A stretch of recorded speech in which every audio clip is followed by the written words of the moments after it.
¿Alguna vez te has preguntado por qué tu equipo de fútbol favorito o los buenos jugadores de tenis pueden jugar tan bien en una cancha con un pasto en perfectas condiciones? Pues lo mismo pasa con tu infraestructura de TI. Una red de computación bien construida y mantenida es esencial para el buen funcionamiento de tus sistemas y aplicaciones. En Fair Supply, nuestra empresa especializada en redes y comunicaciones, nos encargamos de mantener tu infraestructura de TI en óptimas condiciones. Contáctanos para más información y deja que nos encarguemos de tu delicado pasto o, en este caso, de tu delicada infraestructura de TI.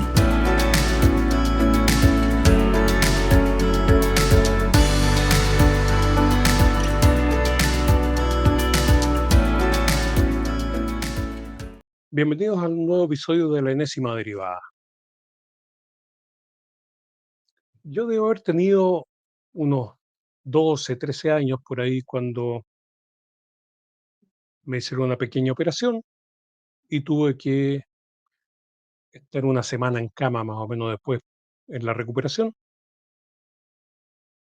Y en tiempos en que no había, por lo menos donde yo vivía, no teníamos buena televisión, me dediqué a leer y husmeando en el estante de los libros de mis padres encontré un libro que se llamaba El libro del convaleciente, un tomo grueso, algo ajado por el tiempo, y estaba escrito por Enrique Jardiel Poncela, escritor y dramaturgo español de la primera mitad del siglo XX, em, que yo diría que obtuvo mayor fama una vez muerto. Él falleció arruinado y abandonado a muy temprana edad, a los 50 años, y un poco para probar esto que dije, él en su epitafio, que él mismo escribió, puso: "Si buscáis los máximos elogios, moríos". Horrible, ¿ah? Y quiero leerles un corto relato que nos va a servir de introducción para este, esta charla de hoy. Se llama Mátese usted y vivirá feliz. La oratoria es una de las fuerzas ciegas de la naturaleza. Agradezco vivamente las felicitaciones que el lector me está dirigiendo por haber construido la frase anterior, y paso enseguida a decir por qué opino que la oratoria es una de las fuerzas ciegas de la naturaleza. Y para decirlo del modo más claro, trasladaré a estas cuartillas una curiosa historia. Oídme. Mateo Ramos nació con el don de la oratoria. ¿Cómo podía haber nacido con una afección renal? No heredó aquella cualidad, pues sus padres no pudieron dejarle en herencia ni siquiera un cerebro selecto.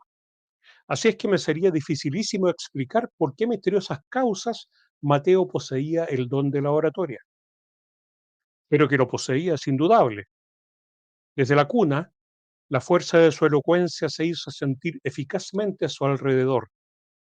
Su llanto al exigir, por ejemplo, el biberón no era un llanto como el de los demás niños, ese llanto agudo, persistente e irresistible, merced al cual cuantos lo oyen piensan en el rey Herodes con melancólica nostalgia.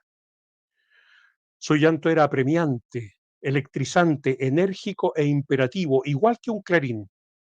Al percibirlo, todos los de la casa se precipitaban como centellas en busca del biberón, y a los pocos segundos Mateo se encontraba con 6 biberones distintos para elegir.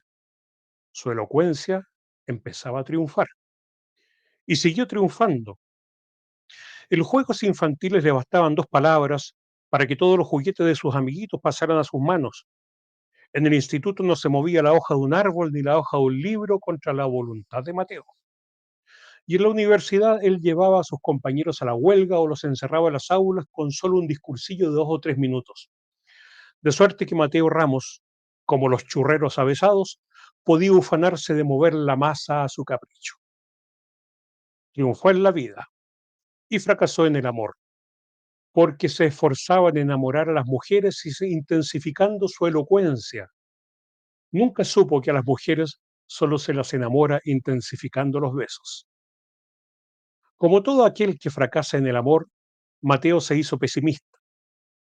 Es absurdo, pero cuando un hombre ve su amor rechazado por una mujer morena, en lugar de dedicarse a buscar una mujer rubia, que sería lo lógico, se dedica a decir que la vida es una comedia odiosa, la humanidad una jaula de chacales y la galvanoplastia una cosa importante. Con su pesimismo a cuestas, Mateo se hizo reconcentrado y hosco. Paseaba solo, llamaba idiotas a los vendedores de cacahuetes, pegaba puntapiés a los árboles y sacaba la lengua a las estatuas. Es un caso perdido, pensaba yo al verle. Por aquellos días ocurrió que una sociedad cultural invitó a Mateo a dar una conferencia en sus salones. Mateo accedió y declaró que el título de su charla sería este extraño consejo: mátese usted y vivirá feliz. Me prometí no faltar al acto. El local rebosaba de público.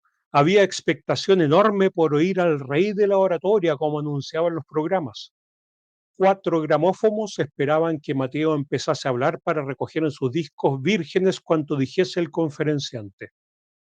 10 minutos más tarde, el acto comenzaba. Mateo Ramos prologó su charla asegurando que la vida no merecía la pena de ser vivida.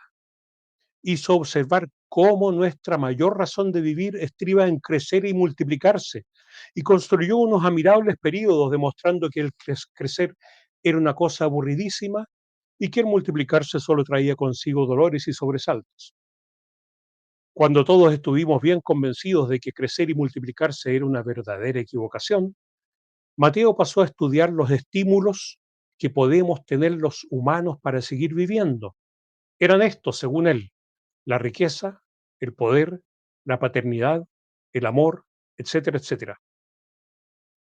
La riqueza no se alcanza casi nunca, dijo, y cuando se alcanza nos llena de terror el perderla y nos hace duros de corazón.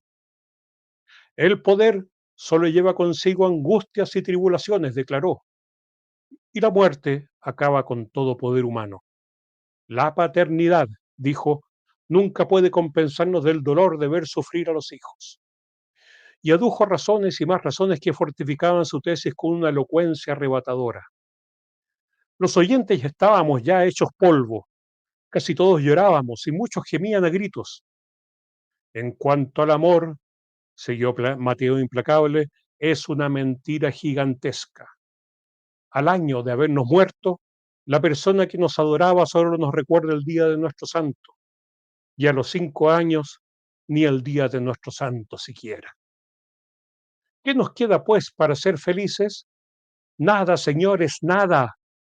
Por eso yo me encararía con el hombre y le diría: mátese usted y vivirá feliz. Por eso todavía la oratoria de Mateo siguió derribando el edificio de la felicidad humana, y su palabra tenía tal poder de sugestión que las personas del público fueron abandonando poco a poco el salón de actos y comenzaron a suicidarse en el vestíbulo. Cada 2 o 3 segundos se oía un nuevo tiro. Ya ha caído otro, pensaba yo con angustia. Mateo seguía hablando arrebatadamente y en el vestíbulo continuaba la racha de suicidios. Al poco rato solo quedaba yo en el salón. Intenté resistir a Mateo, pero no pude. Salí del vestíbulo y me tiré por el hueco de la escalera. De las 500 personas que habían compuesto el público de la conferencia, solo un oficial de ingenieros y yo sobrevivimos después de 3 meses de cama. Como empezaba a fulgir la primavera y como no nos influía ahora la oratoria de Mateo, ambos estábamos encantados de vivir. Una tarde, mientras merendábamos, alguien nos dio la noticia terrible: Mateo Ramos se ha suicidado ayer. Bien, Mateo, yo no me explicaba aquello. Todo el mundo sabe que el que predica una cosa es siempre el último que no la hace. Los cirujanos no se dejan operar, los farmacéuticos no consienten en tomar ninguna medicina, los cocineros apenas si comen 2 o 3 fruslerías, los vendedores de aparatos no oyen nunca la radio y las gallinas no comen huevos fritos. ¿Por qué pues Mateo, que predicaba el suicidio, se había suicidado? Me lo explicó al día siguiente el oficial. A Mateo, dijo, le ha convencido su propia oratoria. Parece ser que había comprado los discos de gramófono impresionados por su conferencia. Pues bien, cuando los puso en su gramola y se oyó hablar a sí mismo, la fuerza de su oratoria era tal que Mateo quedó más impresionado aún que los discos y se comió 2 kilos de estricnina. He aquí explicado por qué he dicho al principio que a juicio mío la oratoria es una de las fuerzas ciegas de la naturaleza. Bueno, luego de este jocoso cuento, episodio, relato corto, como se quiera, de Enrique Jardiel Poncela, voy a desarrollar el tema de este programa, de este episodio. Ya vimos la importancia, de forma jocosa, está bien, pero esto lo podemos extrapolar a la vida real, a la vida diaria. La importancia que tienen las palabras, más que las palabras, el mensaje hablado. Y para referirme a esto, solamente un poquito de teoría acerca de lo que es la comunicación con el mensaje hablado, que consiste básicamente en tres elementos: el emisor, en este caso quien habla, el receptor, quien escucha, y el mensaje propiamente tal. También hay un elemento que es importante, pero normalmente lo dejamos de lado, que es el medio eh, a través del cual nosotros podemos transmitir este mensaje por parte del emisor y podemos recepcionar este mensaje por parte del receptor, el mensaje hablado, estamos hablando de eso. Y aquí en este caso es el aire, ya lo que nos permite comunicarnos así. Traten ustedes de hablar debajo del agua y van a ver que es imposible porque el medio no permite eh, la traslación de las ondas sonoras de la misma forma en que nuestro oído está acostumbrado o diseñado para escuchar en, en el aire, digamos. Y en el mensaje hablado debemos diferenciar en orden de importancia cuáles son los elementos de ese mensaje que impactan de qué forma impactan esos elementos al receptor del mensaje. Y en orden de menor a mayor importancia, primero son las palabras, o sea, las palabras, el significado de las palabras increíblemente, y esto se ha medido, es el que tiene menor importancia dentro del mensaje, lo que tiene menor importancia, el significado de las palabras propiamente tal. En segundo lugar, de importancia están los tonos con los cuales se pronuncian dichas palabras. Eh, Sabemos que es distinto gritarle a alguien en un volumen muy fuerte o un tono muy agudo eh, o un tono muy bajo, ¿de qué forma impacta eso al receptor del mensaje hablado? Y por último, y en el elemento más importante del mensaje hablado son los gestos. Es decir, si yo le grito a alguien, ese grito puede contener a lo mejor palabras que insulten a ese alguien, pero si además de insultarlo, ya ven que tenemos ya hay dos elementos ya del que hablamos, o sea, el contenido de las palabras, el significado de ellas, y el volumen de la voz que estoy usando, en este caso un grito. Pero si además de esto gesticulo o, no sé, le hago cualquier eh, tipo de estos consabidos, ¿no es cierto?, formas de poner las manos en ciertas o los dedos en ciertas posiciones, mejor no los reproduzco acá, dicho mensaje adquiere una fuerza terrible.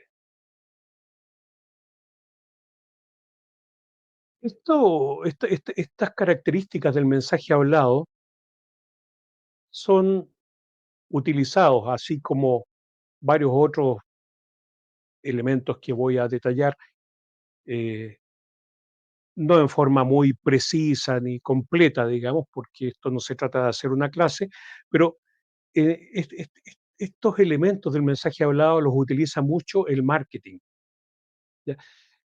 El marketing, la idea del marketing es que pueda ayudar a vender un producto, un servicio, y ese producto puede ser también una persona, con lo cual nos metemos un poquito más adentro de lo que es el marketing político.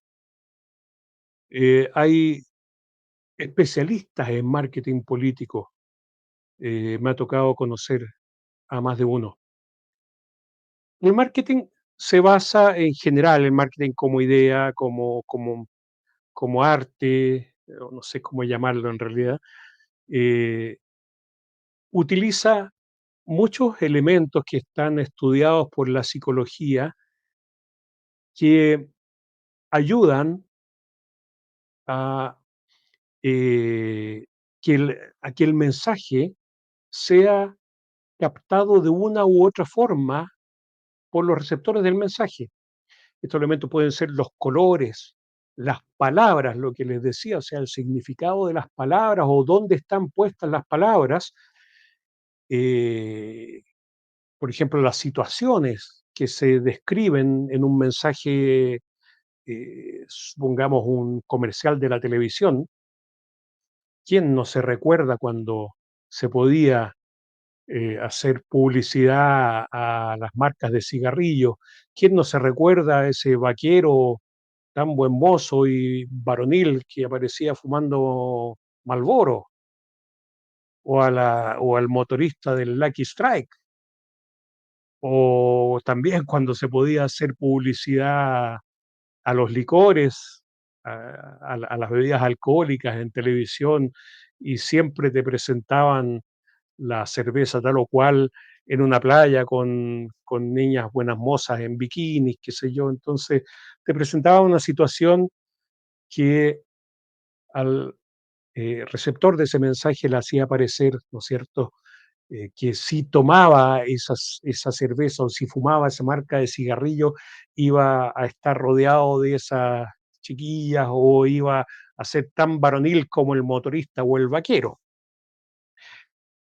Y también lo que usa mucho el marketing es a través de esto, de estos elementos que les mencioné, es darle más significación a los atributos positivos, resaltar los atributos positivos que puede tener el producto, el servicio o la persona que se está tratando de vender.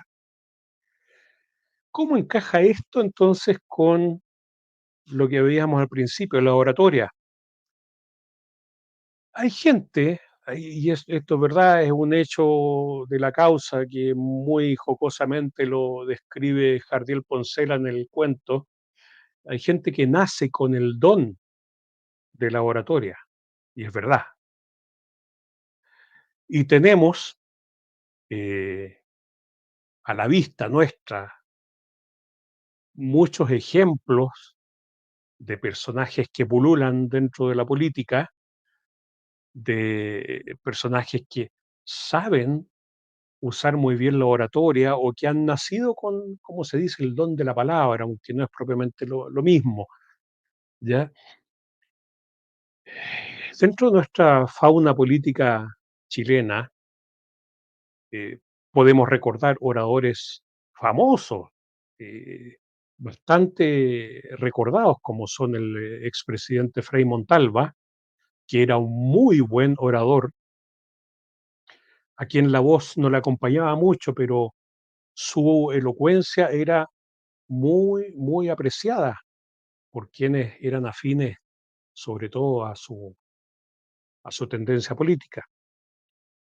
Lamentablemente, para él, el hijo no salió con los mismos atributos del padre, pero bueno, eso es otro cuento. Y también, quien era un muy buen orador y era capaz de hechizar a sus oyentes, era Fidel Castro, un tipo que podía estar 2 horas, 3 horas hablando a la multitud embelesada escuchándolo.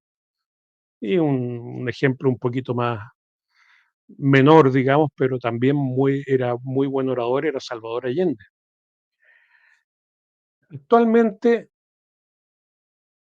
yo creo que en la actualidad no tenemos muy buenos oradores, así como dar para ejemplos, pero sí hay personajillos que se destacan por sobre los demás o aquellos que eh, utilizando otros atributos, ¿no es cierto?, del mensaje hablado, le dan una fuerza a la oratoria, de tal forma que su mensaje causa impacto. Por ejemplo, fíjense ustedes, cuando, por favor, yo sé que a lo mejor están comiendo, tomando once, no sé, pero les pido disculpas. Cuando habla Carmen Hertz o Carol Cariola, fíjese en este movimiento. Cada frase que quieren resaltar lo hacen de esta manera. Esto hace que este movimiento parezca que yo estoy martillando, ¿no es cierto?, un clavo en una tabla y quiero que cada una de mis frases, cada una de mis palabras, las palabras que quiero que queden claras, se vayan hundiendo cada vez más en esta tabla que es la, la mente de quien está recibiendo ese mensaje. Entonces, es increíble cómo se demuestra de esa manera el tema que les hablaba acerca de los gestos, digamos, de quien está hablando, del emisor del mensaje hablado. Pero como les decía, tenemos personajillos dentro de nuestra fauna política que son ya para la risa, o sea, no sé si se recuerdan un discurso que dio la Beatriz Sánchez, eh, no recuerdo bien si fue cuando estaba cerrando su campaña o cuando no pasó segunda vuelta, ya fue un mensaje en el cual hizo uso de cada resquicio oratorio que pudo para que uno sintiera compasión de ella. ¿Ya? Incluso yo estuve a punto de derramar una lágrima en ese momento, obviamente no lo hice, es una ironía lo que estoy diciendo. Y tenemos, nuevamente les pido disculpas, a nuestro presidente Boris.